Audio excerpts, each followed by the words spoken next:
creating cultural awareness and understanding. This is Culture Clique. Culture Clique is written and produced by KQAL FM on the campus of Winona State University. Today on Culture Clique, we take a stroll, or walk rather, through some local history with part 2 of the 2023 Voices of the Past Cemetery Walk. The Cemetery Walk is presented by the Winona County Historical Society, and this year's theme is Made in Winona. We'll get to hear stories of Winona's past from names such as Hannibal Choate, Emily Goltz, and Otto Breitlow on everything from dressmakers to druggists and undertakers to beer makers. Or brewmeisters, or masters, I suppose. At any rate, grab yourself your favorite beverage, kick back, and get ready for some good old Winona history. I'm Bill Stoneberg, and this is part 2 of the 2023 Voices of the Past Cemetery Walk, Made in Winona, on today's Culture Clique.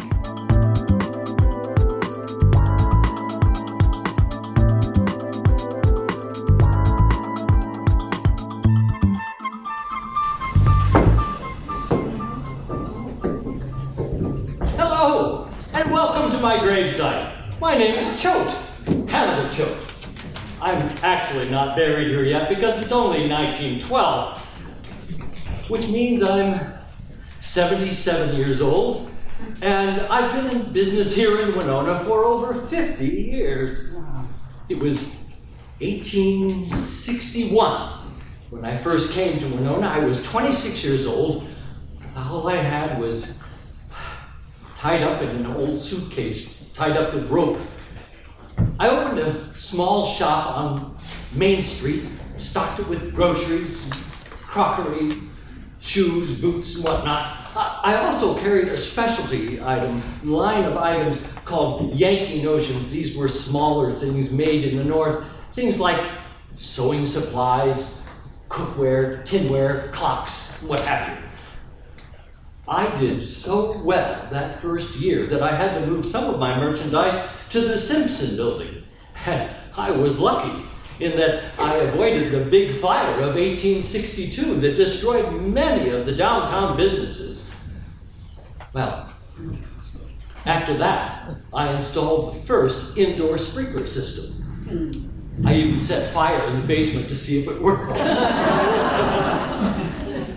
Finally, in 1888, with $50,000, that's about $1.6 million in your time, with $50,000, I built the big brown building on Center and 3rd Street. You know, across from Blooming Grounds. You know the one, it has my name on it, the Choate Building, where Heart's Desire is. Heart's Desire? What sort of name for a store is that? Sounds like one of those places over on 2nd Street, if you ask me.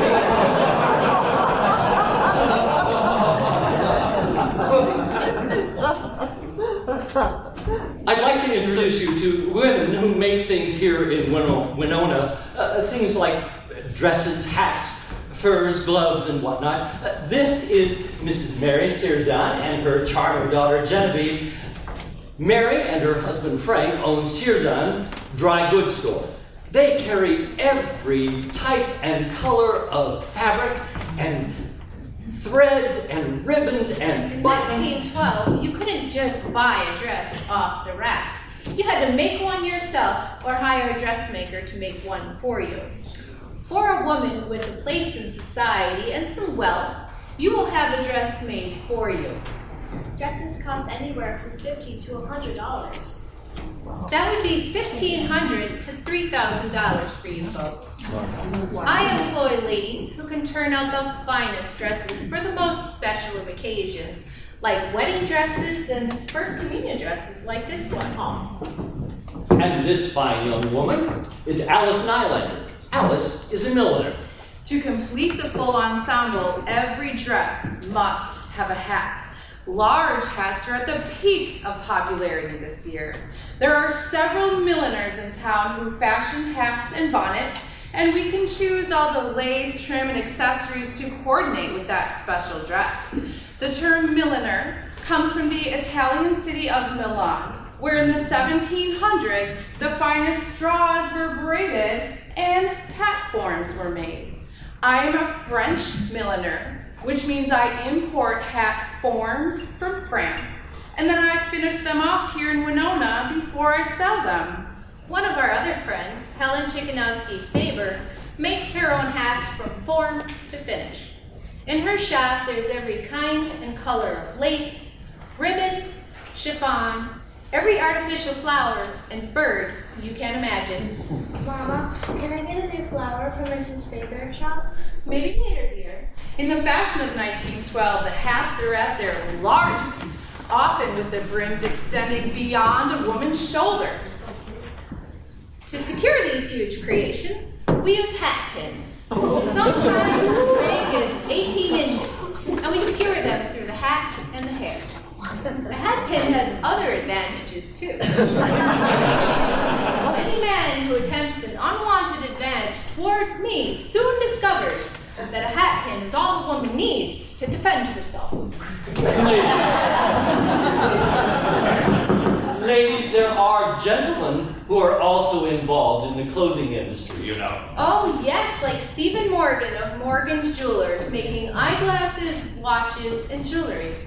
And the shoemaker, Mr. Griesbach, who not only makes shoes, but cleans and repairs them too. A lady must have jewelry and shoes to go with her dress and hat.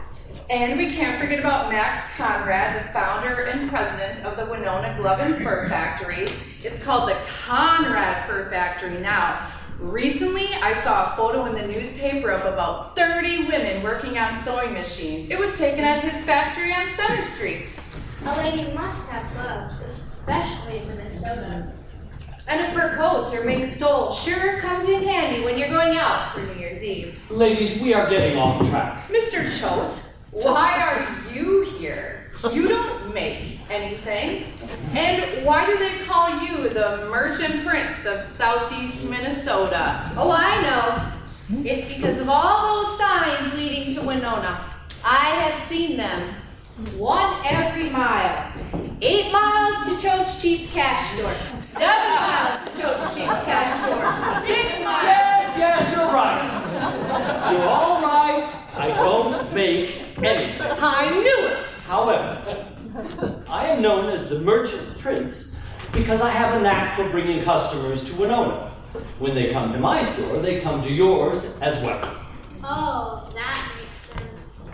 My husband and I have been trying your ideas in our store, and business is definitely improving. His fixed price system is pure genius. There's a price on every item. Customers don't have to barter for what they want to buy because everyone pays the same set price. And you create these in-store merchandise displays so customers can see and touch the items they want to buy. No wonder you're called the Merchant Prince of Southeast Minnesota. Thank you, Mary. And thank you, Alice and Genevieve. And thank you all for coming and hearing our stories about things made in Winona. I hope you come and visit my department store real soon. In a few years, my son Hannibal Jr. will be taking over, and after him, his son Charles. As for me, it'll be a few years and I'll be back here in 1923 to claim my spot here in beautiful Woodlawn Cemetery. Made in Winona.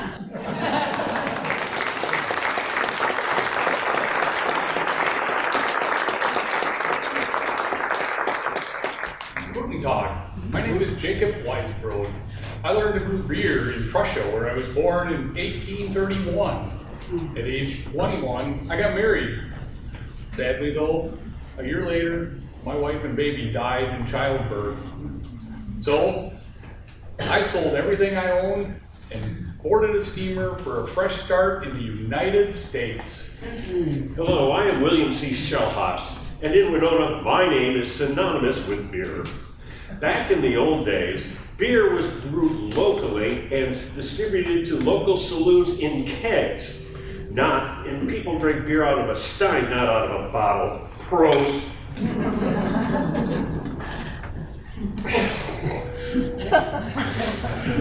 I was born in 1856 in Michigan to German parents.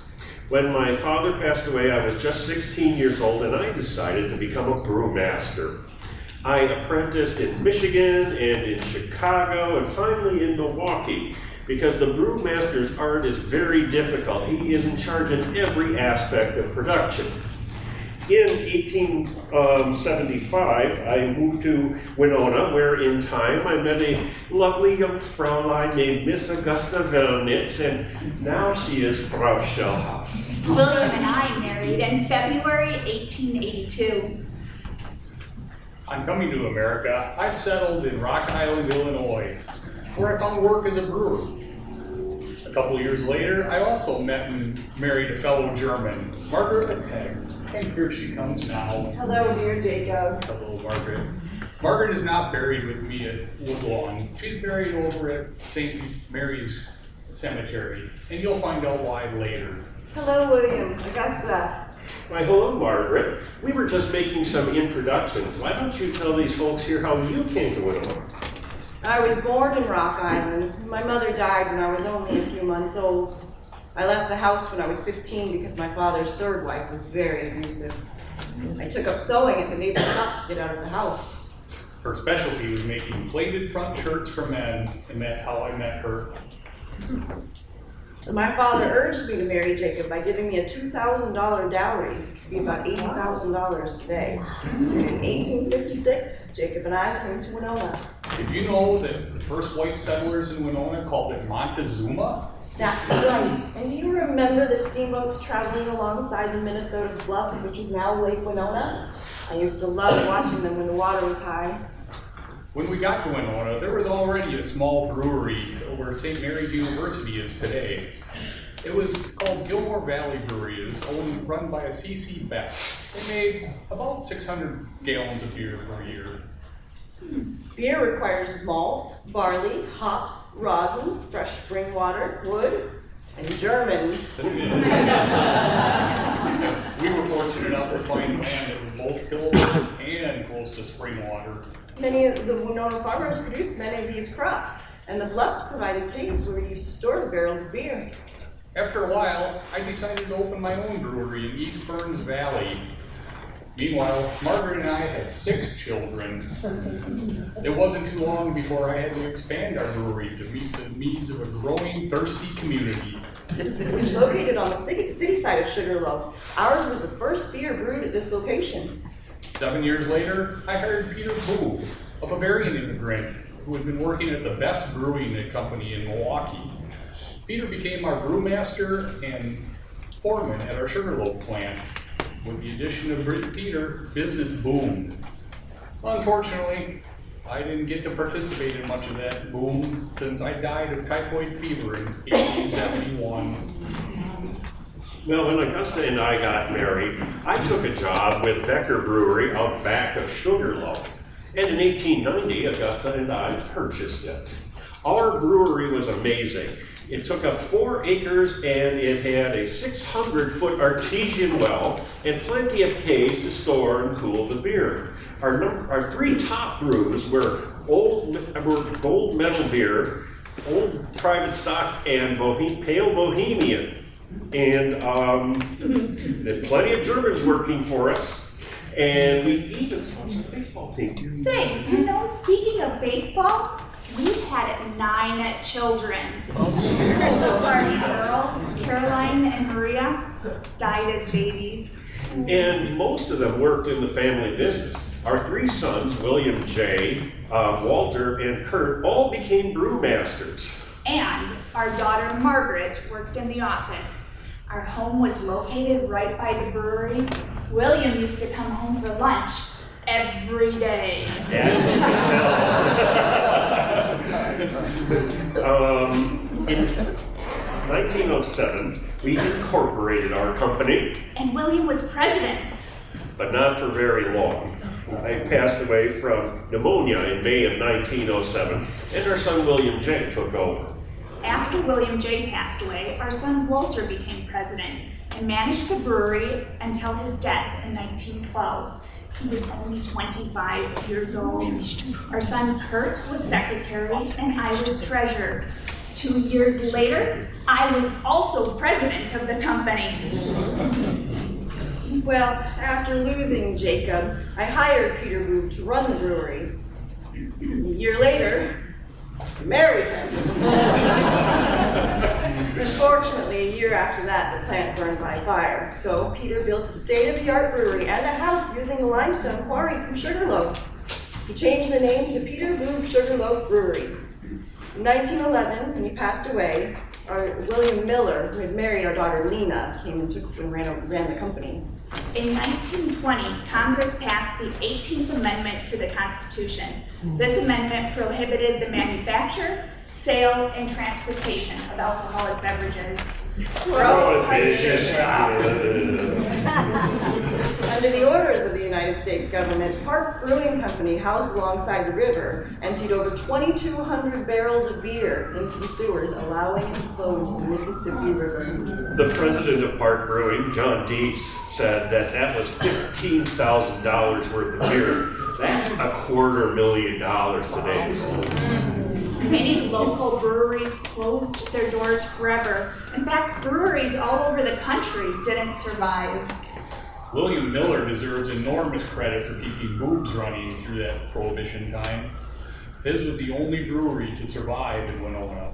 Because Boobs also provided soft drinks and alcohol-free beer and installed modern bottling equipment for the new products and expanding markets. So you all see, that's when they started drinking beer out of bottles instead of steins. William, you weren't even here during Prohibition.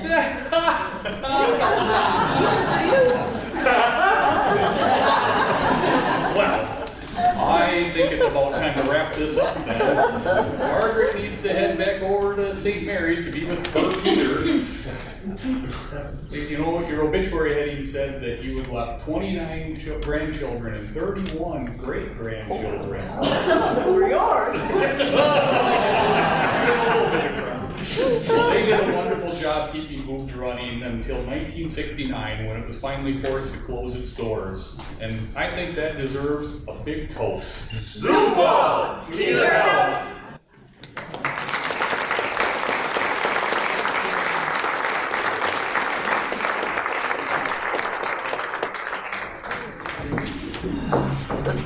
Well, good evening and welcome. I am Emily Goltz. This is my good friend, Jeanette McConnell. Now, our families owned pharmacies and worked in manufacturing medicines, spices, and agricultural products that made the lives of Winonans healthier and happier in our past history. Today, you can go into a drugstore and find brand name products right there, brought by all sorts of companies around the world, ready to use. Well, it was not that way for the early druggists, especially. They had to order all of their chemicals and their drugs in bulk and then measure them out very carefully so that they could produce the pills and the syrups and salves, ointments and tonics to give to their customers. Their tools were a mortar and pestle and a scale, and they were called apothecaries. They not only dispensed medicines, but also medical advice. Now, tonight we're going to tell you about some of the very old herbal remedies that were used long before modern drugs ever became available. Now, some of them were, well, they're just not effective, but they're kind of fun to learn about. Some of them are still actually used in modern medicine today. Pokeberries were supposed to cure cancer. And if you got a stomach ache, rhubarb was good for that. If you had a headache, you would drink tomato juice with basil in it, or crush peppermint leaves into olive oil and rub it on your temples, and you'd feel better. Now, if you got the hiccups, mint mixed with sugar was the best way to cure them. If you were afraid of water, chew garlic 3 times a day, and that would make you strong and courageous. But people might not like to be around it. Now, when Grandpa and Grandma get old, they get kind of forgetful and kind of cranky. They should drink tea made from oregano leaves because it would make them happy again. Well, yes, but dropsy was caused by heart problems, and that's the same as we know edema today, which is a swelling of your organs in your body. And people didn't really know what to do, but the druggists did. They would use foxglove, and they would grind the flowers and the leaves of foxglove plant, and they would treat their patients who had heart problems. Oh, but foxglove is a deadly toxic and poisonous plant. You're right, it is, but they were really trying to be safe. They were very careful with measuring that out. And by the way, foxglove is one of the ingredients in digitalis used today to treat heart trouble. Now, have you ever brushed your teeth with salt and soda, like baking soda, not drinking soda? Well, people used to do that all the time to save money. Yes, well, you've heard of the J.R. Watkins Company, I'm sure, here in Winona. Of course, they were famous for cinnamon, pepper, and vanilla, but they have many other products as well. In fact, you could visit their store at Liberty and 3rd Street and purchase any of those products, as well as learn about their history from the museum there. Mm-hmm. Now, a former Winona man pioneered a major industry. Have you ever heard of Dr. Thomas Welch? Now, he moved to Winona in the late 1850s from New York. He was a dentist, but he was not a very good dentist at all and not a successful dentist, so he finally just gave that up. Well, I heard he had some very strong convictions about things. For example, he was against slavery, and so he helped to get these slave people safely up to Canada, and he also was vehemently opposed to alcohol. In fact, he hated that wine was offered for communion in the Methodist Church here. Now that is precisely why he was determined to find a way to make unfermented grape juice to be used in the ceremonies. Well, his success in that led to the founding of a company bearing his name, and it revolutionized the juice industry forever. Have you ever heard of Welch's grape juice and jellies? Yeah. Well, my husband J.R. and his brother Henry McCunnan bought a small drugstore in a corner of Liberty and 3rd Street in 1889. However, it didn't do as well as they thought in terms of profits, so 10 years later, in 1899, they sold it and went into the manufacturing business of things. Well, that grew from a small shop to a 60-employee plant, and eventually they had to go to a larger space, so they moved in the west end over near the Northwestern Railway, which turned out to be a good thing because it was easier for them to ship their products and much more efficient for them. They moved to 25 McConnon Drive in 1946. Some of you might remember that. And that was a large manufacturing plant as well.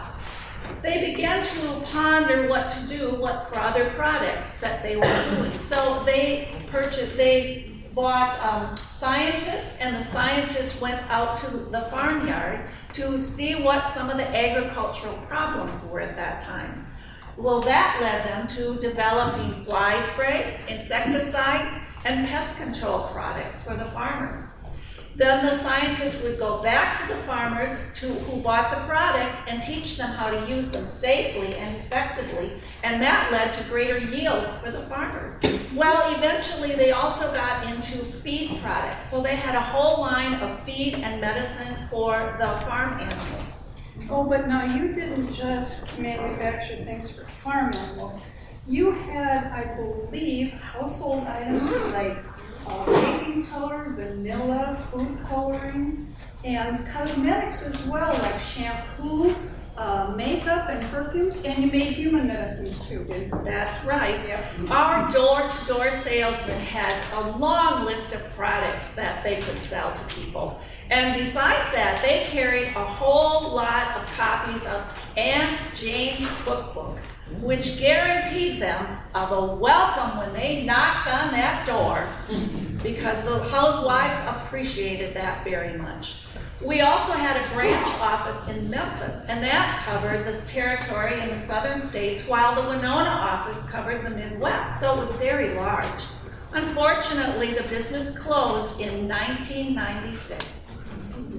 Now, our small pharmacy was started by my husband, Max A. Goltz, and his partner, George Gerlich. That was in 1888. Well, in 1896, Max took over that little store and became the sole druggist at 272 East 3rd Street. Now, my Max really cared about his customers. I remember one Christmas Eve, we're just getting ready to sit down to Christmas dinner. Max gets a phone call, puts his hat and coat on, and off he goes down to the pharmacy. Someone was very ill and they needed their medicines, even on Christmas. And during the Great Depression, Max also carried accounts for people who badly needed medicines but had no money to pay for them. It was really wonderful living in a small town. I think we had a conversation about that disastrous fire that you had in 1930, also around the Depression time. And you had to do extensive remodeling as a result of that, but you came out of that okay. And then I remember, I think it was 1957, was it? When you enlarged the store, and then you could sell newspapers, cards, even cosmetics, and you had a postal outlet as well. We did indeed. And our three sons also helped us. They ran errands, they delivered newspapers, and they delivered drugs. Franklin and Newton both became pharmacists, and Magnus became a chemist. They ran the store for many years. Our grandson, Neil, also ran the store for many years, as did our great-grandson, Dan, and his brother, Paul. Well, Dan sold the store in 2016, and everything was going along pretty well. But then Medicare Part D showed up, and drug prices went up. Well, the store was eventually sold to Walgreens, and after 132 years in business, Goltz finally closed its doors. Well, we hope that you've learned a little bit about our stories of the old days and medicines. Yes, and the next time you open that tube of toothpaste, think of us. Of course, you could probably also brush with salt and soda if you choose.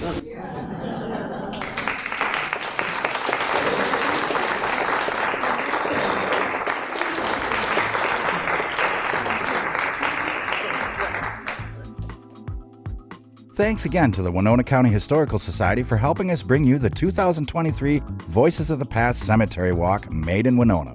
For more information about the Historical Society and the History Center Museum, go to winonahistory.org. To keep up on all things Winona and the surrounding area, tune into Culture Clique Thursdays at 12:30 right here on 89.5 KQAL. Or listen to past episodes of Culture Clique on your favorite streaming services. Find links at kqal.org. I'm Bill Stoneberg, and we've just heard part 2 of the 2023 Voices of the Past Cemetery Walk made in Winona. Tune in next Thursday at 12:30 for part 3 on Culture Clique. Creating cultural awareness and understanding. You've been listening to Culture Clique. Support for Culture Clique is made possible by the Minnesota Arts and Cultural Heritage Fund. Culture Clique is produced by KQAL FM on the campus of Winona State University. For more information, look us up on the web at kqal.org. And thanks for listening to Culture Clique.